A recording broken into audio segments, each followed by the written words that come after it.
regulations, failed the post-qualifying scrutineering ride height test, so he has been dropped to the back of the grid. But the other car of Fredrik Ekblom will start third in this first race. Here with Fred Ekblom. Fred, you are starting second row of the grid. What's your plan for this race? Are you pushing hard for a podium? We need information to keep develop the car, and you know we hope to have a good start and a solid race, and then see what it brings. We look forward to seeing how it goes. Well, both Fredrik Ekblom and teammate Ted Björk, highly experienced touring car drivers. They were 1-2 battling for the Swedish Championship last year. Ted came out just in front in the final classification ahead of Fredrik Ekblom, but it's Ekblom that starts our opening race here in third place. Hugo Vallant for Lada will start the first race of the championship on the DHL pole position with Rob Huff alongside him. Fredrik Ekblom third in the Volvo. And suspension inputs. Bright yellow Lada of Gabriele Tarquini. Tarquini left the Honda team at the end of last season, the team that he's been with since they entered World Touring Cars on a permanent basis, and he now takes his knowledge and experience to the Rosneft Lada Sport team. The Lada Venta, a brand new car, the brand new car last year, really seems to come on strongly in development. In the Mach 3 Manufacturers Against the Clock team time trial yesterday, the Citroën team won ahead of Lada by just 30 thousandths of a second. And bear in mind, two of the Citroën drivers were double world champion Jose Maria Lopez and four-time world champion Ivan Muller. They had Mehdi Banani behind them, and they just squeezed across the line a fraction faster than the Lada trio. So that gives us an indication that the Citroëns, carrying 80 kilos of success ballast for being last year's championship-winning manufacturer, have been substantially caught, not just by Honda, but by Lada potentially as well. Tiago Monteiro retains his position with the Castrol Honda team.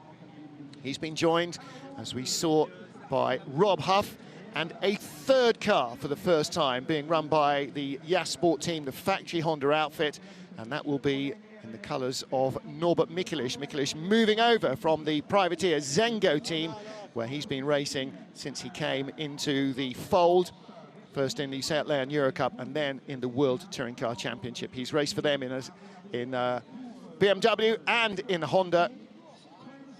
And now Zengo with two new young teenage drivers. Ivan Muller will line up on the grid in 7th place for this season opener. I beg your pardon, 8th place on the grid, one row in front of his teammate Jose Maria Lopez. And Muller, of course, will be determined to try and beat Lopez this time and prevent the Argentine becoming a 3-time world champion. Mind you, there'll be a lot of other drivers hoping to do the same. Tom Coronel, very impressive yesterday, got through into Q3 in the Royal Motorsport Chevrolet.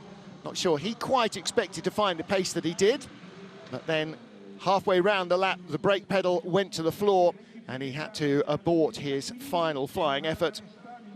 Disappointment there, but the team are very sure that they have managed to conquer that problem. And Coronel will be way up the sharp end of the grid for our main race this afternoon. Well, that comes up later on this afternoon, almost this evening, and with the low scudding cloud overhead, might even be getting quite dark by there. Victor Shapovalov, you saw there, giving the big thumbs up to Nicky Katzberg of last year's roster of Lada drivers. He has been recalled by the team, and he's been very pleasantly surprised by the improvements in performance of the car in terms of engine power, tractability, top speed, suspension development, reliability, and everything else. The Norby Barmy Army is here in decent numbers in the south of France. In 2 weeks we go to Slovakia, in 3 weeks we go to Hungary, and the Hungarian crowd will be massive at both venues.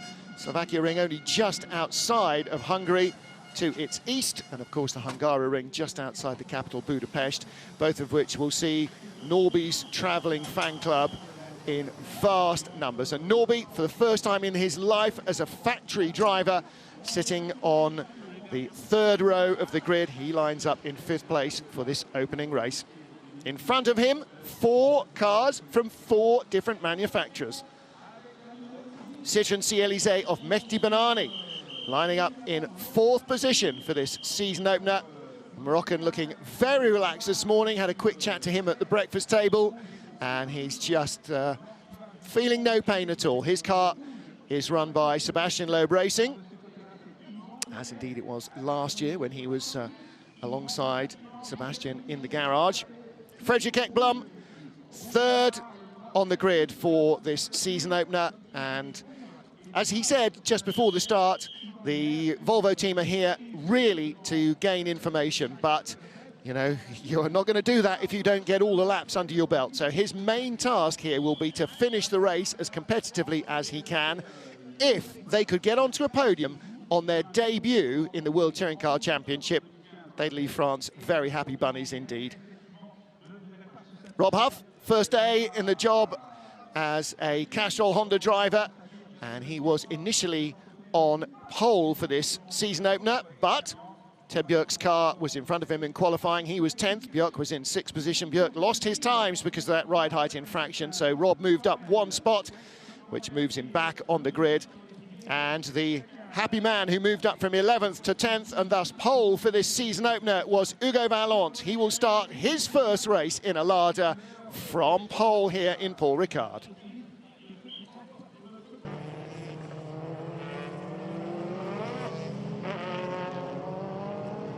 Final formation lap. The 2016 FIA World Touring Car Championship is about to get underway here at the Circuit Paul Ricard at Le Castellet in France, on board with our world champion. Right in front of him you can see his teammate Ivan Muller, who will start a row ahead of Jose Maria Lopez. There's Victor Shapovalov and the rest of the Rosneft Lada Sport team. Their man Hugo Vallant, all his fanciful imaginings over the winter could not possibly have put him on pole for his first ever race as a Lada driver, but that is exactly where he will start. The DHL pole sitter for the opening race here in France is Hugo Vallant of France. So his home race, his first race for Lada, and he starts on pole ahead of a world champion. Rob Huff's alongside him. Fredrik Ekblom 3rd for Volvo. How will that car get off the line? We've not seen them make standing starts before. Mehdi Benani 4th in his Citroën, ahead of factory Honda driver Norbert Michelis in 5th and Nicky Katzberg 6th in his Lada. Good crowd wrapped up well here on a cold morning in southern France.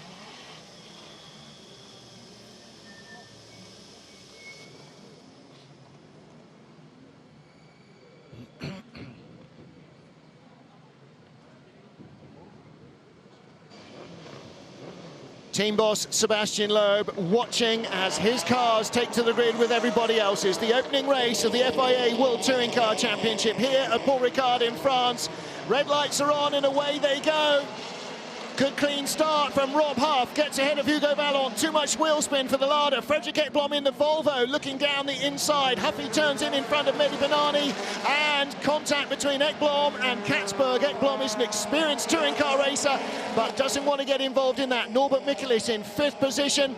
Katzberg, beg your pardon, Vallant up to 3rd. Ekblom trying to hold everybody off in both mirrors. Norby gets sideways. Who got into him? That will have been Nicky Katzberg. And Katzberg trying to go around the outside. Tom Coronel beside him. Ivan Muller in the middle of that. Then Thiago Montero. There's Nicky Katzberg. Here's Tom Coronel drafting past him up the straight, up towards Senior. Turning in 5th gear. Shading into 6th position maybe as the 6th gear rather, as the cars lose a bit of weight when the fuel burns off. Katzberg holds his spot right behind Norbert Michelis. Michelis in the grey, white and red Honda. And again, Coronel looking to the inside of Katzberg. Tom Coronel rejuvenated. He's got Ivan Muller right behind, the other of the red and grey Citroëns. That's the new factory colour scheme to get used to this season, is Jose Maria Lopez. We're on board with him. And Lopez trying to come around the outside of car number 2, Gabriele Tarquini. Tarquini around the outside. Look at the traction that the Lada has got. It can drive around the outside of the world champion Citroën. That is a big step up that Lada have made this season. Huff across the line, leading from Bernani and Valenti, then Ekblom in the Volvo. And Lopez still trying to get by Tarquini. He'll do it on speed down into the first corner. Chilton in another. Citroen is right behind. Gabrielli tucks in behind the world champion. Chilton's got his hands full with teammate de Moustier. Two Sebastian Loeb Racing entries. There's de Moustier, the number 11 car. Little bobble for him. See the Volvo, Fredrik Ekblom in 4th place, leading this group with Norbert Mikulich behind him, then Nicky Katzberg in the Lada, and Tarquini's not given up, has he? He's towing up behind Lopez down the straight in the background. Huff, then Bernani and Valenti. Rob Huff trying to break away from the leaders. 1100s up, Valenti drifts a little wide behind Bernani. He'd had a lunge into Senior. Tarquini didn't get by Lopez with the blue mirrors, and at the back, running out wide, is René Munich. Ted Björk's already picked off him and John Philippi. So Björk making progress in the second Polestar Volvo. Lopez feeling the pressure. Drive through for a jump start for Ivan Muller. Wow, that is a big penalty in the first race of the season. Watch, Muller's the first of the two red and grey cars. Lights had not gone off, and he was travelling already. Realised his error. Hard to see from that view, but the onboard from behind, courtesy of Tarquini, showed that Muller was clearly moving before the red lights went off. Well, Rob Huff leads now as Muller comes down pit road, served the penalty early. Don't forget, he will start 3rd place on the grid in the main race. So still an opportunity to score strongly there, even if this one has eluded him. With Norbert Mikulich behind Fredrik Ekblom. Well, this is something you can be sure that the Volvo drivers have not had a chance to practice, and that is racing against anybody else. They may have done race simulation runs with each other, but certainly not with any other car. There's the Polestar Cyan Racing team, and there is Fredrik Ekblom in 4th position, and comfortably holding off Norbert Mikulich at the moment. And how will the Volvo use its tyres? The Yokohama control tyre, that's new to them as well. They're desperately trying to learn all of that, how the tyre wears, how it performs in different temperatures, how you get the best out of it in qualifying. Things that the other engineers, like the Honda engineers who are running Norby's car, they'll know that, like the Citroen engineers had to learn when they arrived. De Moustier dives down the inside of teammate Chilton and takes away 11th position. Well, both de Moustier and Chilton new to this car. They got Ted Björk behind. De Moustier outbrakes himself a little bit down into Virage du Lac and into Virage du Pont. The final corner there, nearly wheel to wheel. Mikulich, Norby has got in front of Fredrik Ekblom, so change for 4th place. And Mikulich there, we saw him tailing Ekblom around through Senior and the Doubledois de Beausset, and he has got through, and you have to assume he had a lunge down into the final corner. Nicky Katzberg next up, and then Tom Coronel on board in the Chevrolet.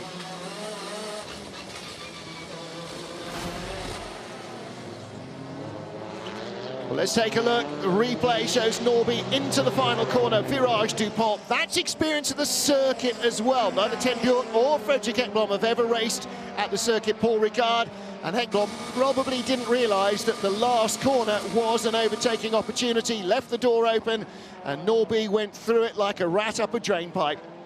So Mikulich up to 4th, Ekblom down to 5th. Katzberg now battling with Coronel. Katzberg drifts out wide. Look at the grip the Chevy is still producing on the inside.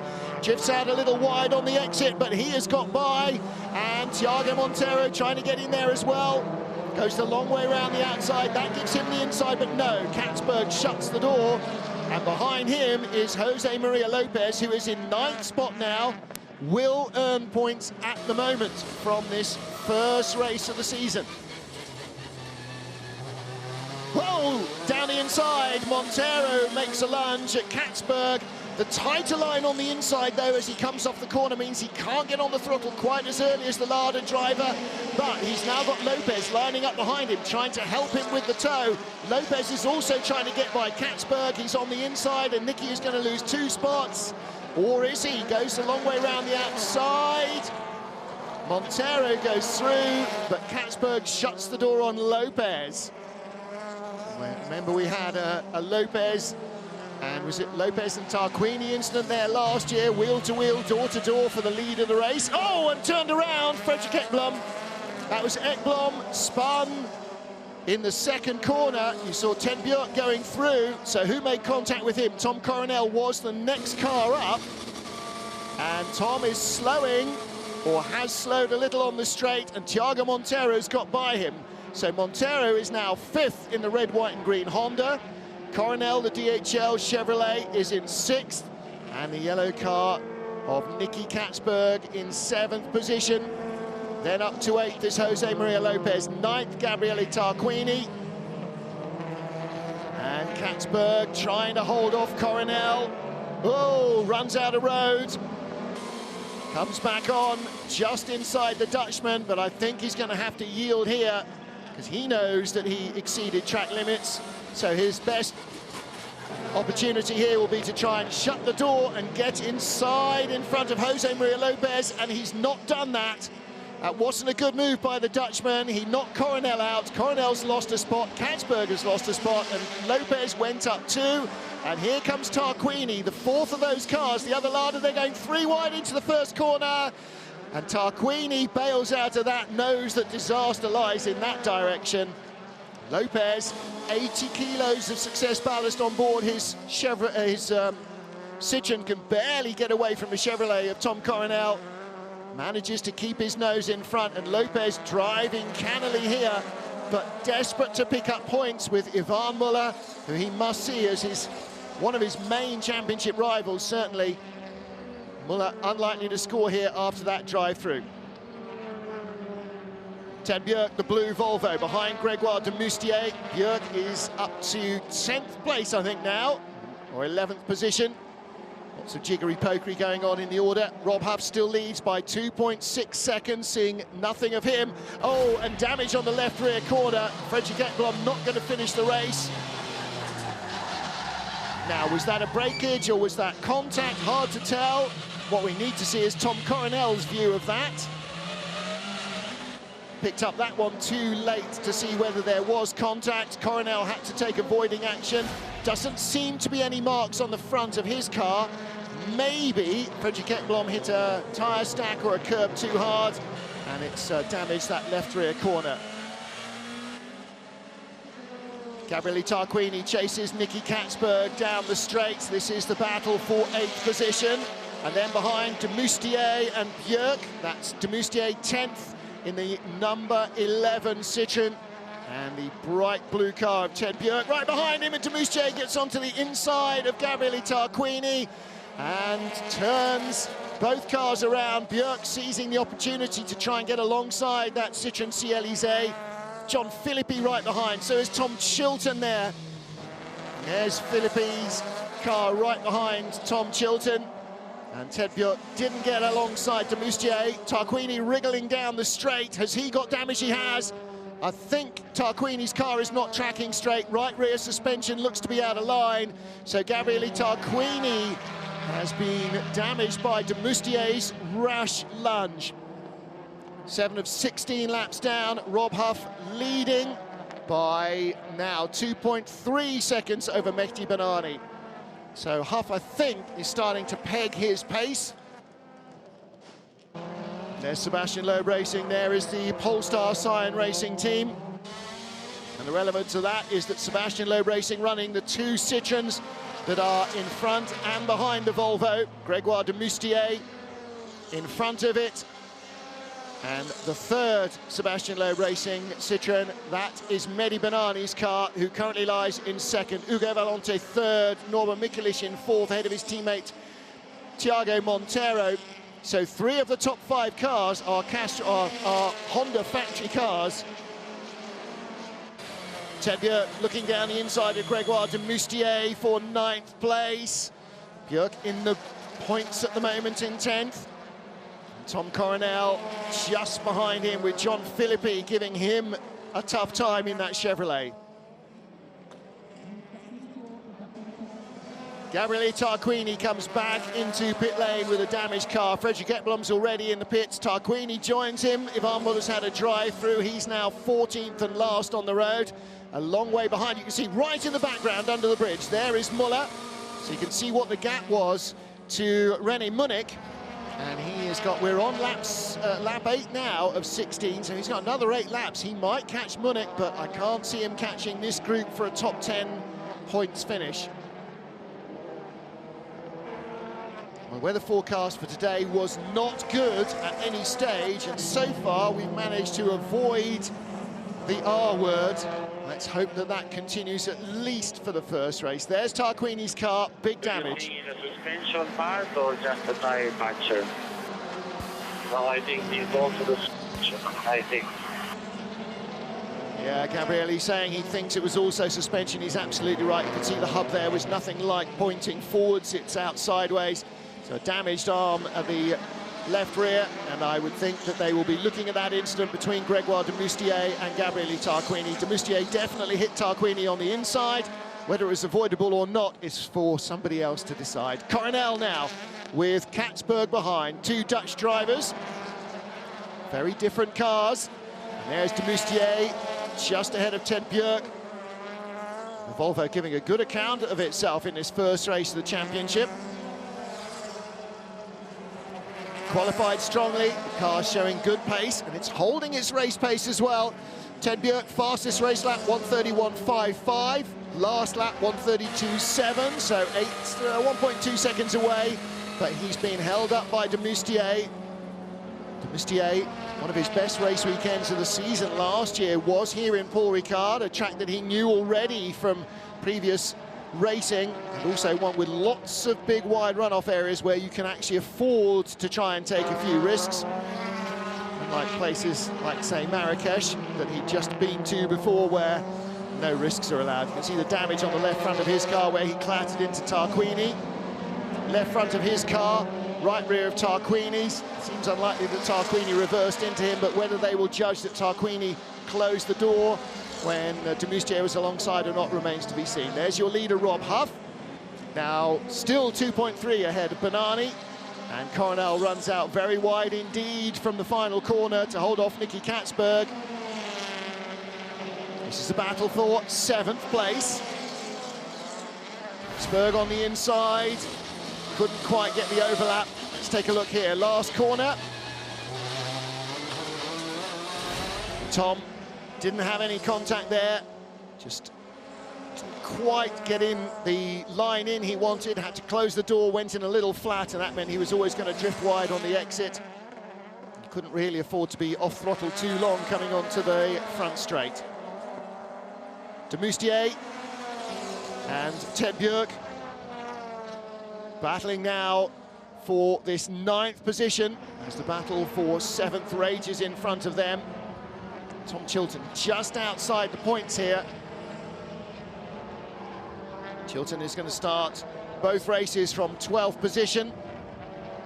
Another little lock up through this long, almost never-ending double right. It tightens as well late on, this double right at Le Beausset. And then through the left at Virage de Bondour. Well, Ted Bjerg in his Volvo and teammate Fredrik Ekblom had no previous racing experience of this track. They do now at least have a little bit on which to base their second outings. Rob Huff, Mehdi Bonani, Ugo Valente, your top 3. But Valente's podium position might be in trouble if Norbert Michelisz can join battle with him. Norby just half a second behind. Valente will be desperate to try and hang on to this. There is the Honda garage with Norby's girlfriend looking as ever very... Oh! De Moustier drifting out a little wide, and Ted Bjerg lunging up the inside, grabs 9th place, and De Moustier now with Chilton right behind. And that was out of turn 2. 1 to 2 is really critical. If you don't get the entry to turn 1 right, you're in all sorts of trouble for turn 2, the little cut through between the front straight and the back straight here. Coronel just ahead of Katzberg as they turn into Senior, and Ted Bjerg up to 9th position ahead of Grégoire de Moustier. Here's the battle for 3rd. Norbert Michelisz all over the back of Ugo Valente. Well, Valente in France will desperately want to hang on here, desperately want to take that opening race podium. To be on the podium, first race of the season, just tilts your hat in the right direction, doesn't it? It gives you that boost of confidence. And for the Lada team, the pace of the Vesta versus the Honda Civic versus the Volvo versus the success ballasted Citroens is very evident. I think we've got a fairly level playing field at the moment, at least until after Hungary, when the weight perhaps starts to come off the CLEZ. Then we might see its performance start to climb back up again. At the moment, leading Citroen CLEZ is the world champion, Jose Maria Lopez. He's up to 6th position. I beg your pardon, of course it's not, it's Mehdi Benali. He's in 2nd position. There is Lopez on his own in the background, the red and grey car. Alessandro Mariani and the men at Yasport watching as Rob Huff continues to lead. They've still got 3 cars in the top 5.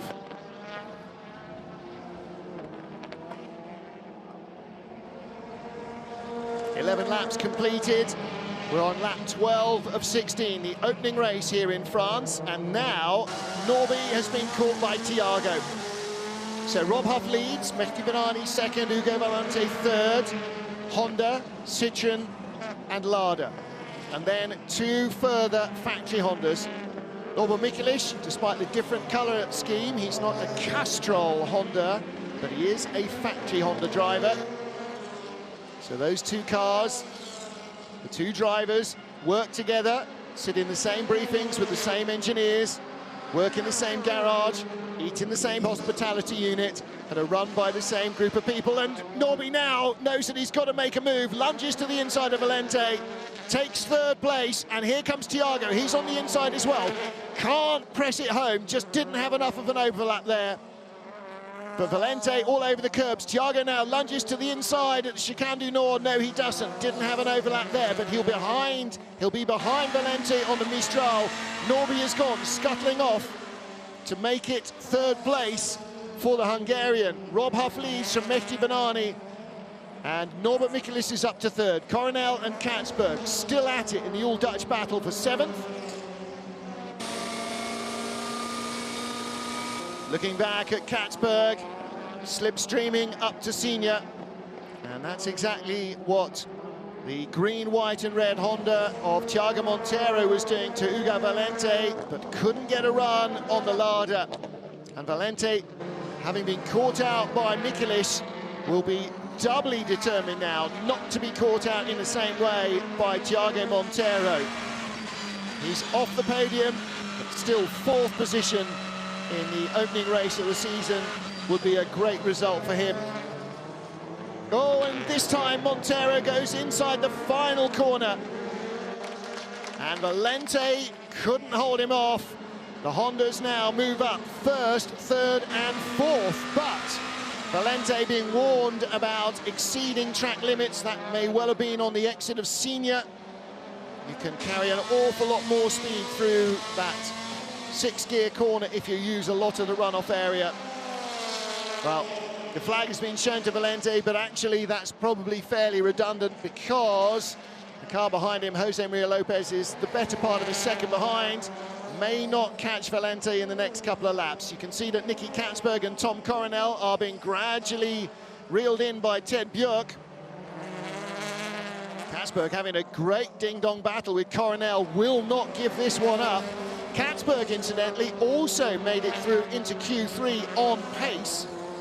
So we had Muller and Lopez, we had Thiago Monteiro, Tom Coronel and Nicky Katzberg. So we had 2 Citroens, a Chevrolet, a Honda and a Lada. Well, let's hear from Ugo Valente. Fais attention aux limites de piste, fais attention aux limites de piste. Team radio saying, pay attention to track limits, pay attention to track limits. So he has just been doubly warned by the team. So that was Philippe de Corsac on the radio to Ugo Valente. And here you go, oh, that wasn't at Senior though, that was way out on the exit of turn 2. He had to go outside the tyre stack or he would have just destroyed the car. Now then, he might actually have to pay attention because Lopez senses blood in the water. He knows that Valente is either running out of tyres or brakes or something, and he's seen him passed by both Hondas, and now Lopez fancies a bit of that fifth place point action. Coronel still holding off Katzberg, and Katzberg now with his mirrors full of Ted Björk. Come on, Tom, get out of the way. Keep pushing, pushing, pushing. Ted Björk is close in the Volvo S60. And Björk, I'm sure, looking forward to getting his sleeves rolled up here and getting engaged in a bit more battle. Fredrik Ekblom, his teammate, got spun out earlier on, or span out earlier on. We're not sure whether it was contact or just the car. Something failed on it. Try and find that out before our next race. Long gap back now between the Valente-Lopez battle for fifth to the Coronel Katzberg-Björk battle. This is 7th, 8th and 9th, on board in 9th place, the Volvo S60. Right in front of him, the Lada Vesta. So 3 different manufacturers in this battle. Rob Huff leads, somebody's just come down pit road again. That looks like Gabriele Tarquini had been out and back in. Or was that René Munich? No. Fredrik Ekblom, in fact, has gone back out. So you can just see, just saw a fraction on the left-hand side of your screen as the leaders come onto the last lap. You saw a fraction of blue. There he is. Fredrik Ekblom is waiting for everybody to go by. What he really doesn't want to do is make enemies in the paddock by getting in somebody's battle. Hugo Valente holding on to fifth, last lap. Here comes Jose Maria Lopez, and Coronel and Katzberg make contact, and through goes Ted Björk. Coronel's off track, Katzberg on the inside. Björk takes both places as the Dutch pair continue their wrangle from 1 to 2. The Volvo has gone through. Coronel will be having a couple of stern words in Dutch with his compatriot Nicky Katzberg. You cost us both a place there. Last lap lunge from the Lada driver to try and get by the Chevrolet. And Katzberg still trying behind de Moustier and Chilton. De Moustier is 10th, Tom Chilton right behind him, can't get close. Katzberg on the inside in Senior. And that is real tippy-toe, hang-on stuff. Coronel tries to hang on and into Le Beausset. Katzberg with the overlap on the inside, which will only gather momentum as they turn right, right, right. And through goes Katzberg. Well, in the end, he stays where he was position-wise as Rob Huff comes out of the final corner. The 2012 world champion wins his first ever race in a Honda. In second place, Mehdi Benani, and in third place across the line will be Norbert Mikelic ahead of Thiago Montero, and Hugo Valente takes fifth position with Jose Maria Lopez in sixth. Well, you see the Citroën battle behind, but Ted Björk, the second of the blue Volvos, takes 7th place ahead of Nicky Katzberg and Tom Coronel. Grégoire de Moustier, the last of the point scorers, in 10th ahead of Tom Coronel. But for the Honda team, for Yas Sport, 1, 3, 4. Well done, boys. Great effort. Well, Rob Huff complained about vibration throughout qualifying yesterday evening, caught up with him. He said, we found out what it was. The front splitter, the big shelf at the nose of the car that generates so much downforce was fractionally loose. It was chattering away under high load. And that has gone, and he now has a winning car on his hands. He helped to continue their performance boost.